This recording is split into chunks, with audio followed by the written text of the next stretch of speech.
Hi. ಸುತ್ತಲೂ ಹೂವಿನ ಪಾಟ್ಗಳೆಲ್ಲ ಇಟ್ಟು ಮಧ್ಯದಲ್ಲಿ ಬಂದು ಹಕ್ಕಿಗಳು ಮೇಯ್ತಾ ಇದ್ರೆ ಒಂಥರ ವ್ಯೂ ಚೆನ್ನಾಗಿತ್ತು. ಅದು ನೋಡ್ತಾ ಇದ್ರೆ ನಿಮಗೇನು ಅನಿಸುತ್ತೆ ಕಮೆಂಟ್ ಮಾಡಿ. ಈ ಅಕ್ಕಿ ಬಂದು ರೆಕ್ಕೆ ಬಡಿದ್ರೆ ಎಲ್ಲ ಪಾರಿವಾಳಗಳು ಹೆದರ್ಕೊಳ್ಳುತ್ತೆ. ಲಾಸ್ಟ್ ಟೈಮ್ ಒಂದು ಅಕ್ಕಿ 2 ಮೊಟ್ಟೆ ಹಾಕಿದೆ ಅಂತ ವಿಡಿಯೋ ಮಾಡಿದ್ನಲ್ಲ, ಅದ್ರಲ್ಲಿ ಒಂದೇ ಮರಿ ಆಗಿದೆ. ಅದ್ರ ಗರ್ಲ್ ಫ್ರೆಂಡ್ನ ಬಿಟ್ಟಿಲ್ವ ನೀನು? ಹೋಗೋ ಅದ್ರ ಗರ್ಲ್ ಫ್ರೆಂಡ್ನ ಬಿಡು, ಅದಕ್ಕೆ ಅದು ಅಲ್ಲೇ ಐತೆ. ಅದ್ರದ್ದು ಅದ್ರ ಗರ್ಲ್ ಫ್ರೆಂಡ್ ಈ ಸದ್ಯಕ್ಕೆ ಯಾರೂ ಇಲ್ಲ. ಅವೆರಡು ಪೇರು ಇದು ಸಪ್ರೇಟು. ಅದಕ್ಕೆ ಇಷ್ಟ ಇಲ್ಲ ಅನ್ಸುತ್ತೆ. ಹೋಗಿ ನೋಡ್ಲಿ, ಡೋರ್ ತೆಗೆದುಬಿಡು. ಅದಕ್ಕೂ ಇವು ಎಲ್ಲದಕ್ಕೂ ಆಗಲ್ಲ ಅನ್ಸುತ್ತೆ. ಆ ಮೂರಕ್ಕೂ ಇವು ಯಾವಕ್ಕೂ ಸೆಟ್ಟಿಗೆ ಇಲ್ಲ. ಯಾವ ಚೆನ್ನಾಗಿ ತಿಂತಾವೋ ಇಲ್ವೋ ಈ ಜಂಗ್ಲಿಗಳು ಎರಡವೇ ನೋಡು. ಅಭ್ಯಾಸ ಹೋಗ್ಬಿಟ್ಟಿರುತ್ತೆ ತೇಜು. ಅಲ್ಲಿ ಪಕ್ಕದಲ್ಲಿ ಸೌಂಡ್ ಆಯ್ತಾ, ಮುಗೀತು. ಅವಾಗ ಅವೇ ಎದ್ಬಿಡ್ತವೆ.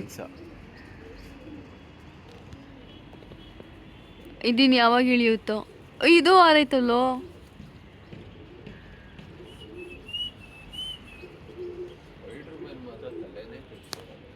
ಸ್ಪೈಡರ್ ಮ್ಯಾನ್ ಏನು ಗೊತ್ತಾ, ಕ್ಯಾಲ್ಕುಲೇಟ್ ಮಾಡ್ತಿರುತ್ತೆ. ಫಸ್ಟು ಗೂಡಿಂದ ಮೆತ್ತಗಿಲಿ ತಿನ್ನೋ ಥರ ಬರುತ್ತೆ, ಇಲ್ಲಿಂದ ಡೈರೆಕ್ಟ್ ಅಲ್ಲಿ ಹಾರುತ್ತೆ. ಇನ್ನೊಂದು ಸ್ವಲ್ಪ ಹೊತ್ತಲ್ಲಿ ಕುತ್ಕೊಂಡಿರುತ್ತೆ, ನೋಡುತ್ತೆ. ನಾವ್ಯಾರು ನೋಡ್ತಿಲ್ವಾ, ಒಂದೇ ಸತಿ ಹಾರ್ಬಿಡೋದು. ತೇಜಿ ಏನು ಒಂದೇ ಒಂದು ಹೋಗೈತಿ, ಇನ್ನೊಂದು ಹೋಗಿಲ್ವಾ?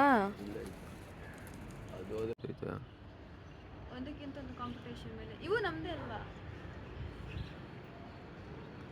ಇದು ನಮ್ಮದೇ ತೇಜು. ನಮ್ಮದು ಇನ್ನೂ ಒಂದು ಅಕ್ಕಿ ರೆಡಿ ಆಗ್ತೈತೆ ಮೊಟ್ಟೆ ಇಡೋದಕ್ಕೆ. ಪಾರಿವಾಳಗಳು ಅಂತ ಎಷ್ಟು ನೀಟಾಗಿ ಹೆಲ್ಪ್ ಮಾಡುತ್ತೆ ಅಂದರೆ ಗರಿಗಳನ್ನೆಲ್ಲ ಕಲೆಕ್ಟ್ ಮಾಡ್ಕೊಂಡು ಕೊಡೋಕ್ಕೆ. ಓಕೆ ಬಾಯ್.